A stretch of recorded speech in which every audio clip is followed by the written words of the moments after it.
Hi అండి, ఎలా ఉన్నారు? బాగున్నారా? నేనైతే చాలా బాగున్నాను. ఇంతకీ ఇవేంటో తెలుసు కదా! ఈరోజు పొద్దున్నే అయితే బావ మార్కెట్‌కెళ్ళి పీతలైతే తీసుకొచ్చారు. ఈరోజు సెలవే, ఇంట్లోనే ఉన్నాడు. ఇంక నీకేం కావాలో తెచ్చుకో అంటే ఈరోజు పీతలైతే తెచ్చుకున్నాడు. కానీ నేనే చేస్తాను బావ అని అయితే చెప్పాను.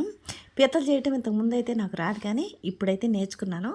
ఏం నేర్చుకున్నా సరే ఈ పీతలు చేయటం మాత్రం కొద్దిగా కష్టమే. ఎంత జాగ్రత్తగా చేసినా చేతులకైతే గుచ్చుకుంటానే ఉంటాయి.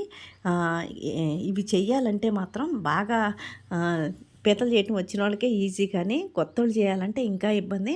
ఓ పక్కన మా బావ అయితే జాగ్రత్త తలుసమ్మ, ఆ తాళ్ళు అవి ఉప్పదీయొద్దు, ఏలు పట్టిందంటే అంతే కటింగ్ అయిపోద్ది, మళ్ళీ ఆ ఏలు తీసుకొని హాస్పిటల్కి వెళ్ళాలి అది ఇది అని చెప్పి అంటూ ఉన్నాడు. ఇంక నేనైతే నిదానంగా అయితే చేశాను. చాలామందికి పీతలంటే ఇష్టం, కానీ ఇవి చెయ్యాలంటే కష్టం, తినాలంటే కూడా కష్టంగానే ఉంటుంది. ఇది తినాలంటే కూడా చాలా టైం పట్టిద్ది, చాలా నిదానంగా జాగ్రత్తగా తినాలి. అలా గుచ్చుకుపోతాయి.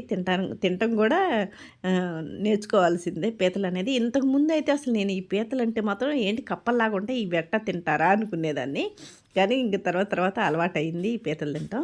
ఇంక ఈరోజు స్పెషల్ అయితే పీతలే. మొన్న సండే కూడా ఏమీ వండుకోలేదు, ఎందుకంటే శివరాత్రి కదా, అందుకని ఈరోజు పీతలైతే తీసుకొచ్చారు బావ. వీటిని నిదానంగా అయితే జాగ్రత్తగా అయితే చేశాను. ఏమైనా పీతలైతే హెల్త్‌కి చాలా మంచిది. అంజమ్మ ఎప్పుడొచ్చినా పీతలైతే చాలా తక్కువగా ఎప్పుడో ఒక్కసారి తెచ్చిద్ది. చేపలు, రొయ్యలు ఇవైతే ఎక్కువగా తెచ్చిద్ది, కానీ పీతలైతే మాత్రం తీసుకురాదు. అయినా అంజమ్మ వచ్చి కూడా చాలా రోజులైంది. ఇంకా కానీ పీతల్లో కొద్దిగా చిన్న పీతలంటే నాకు చాలా ఇష్టం.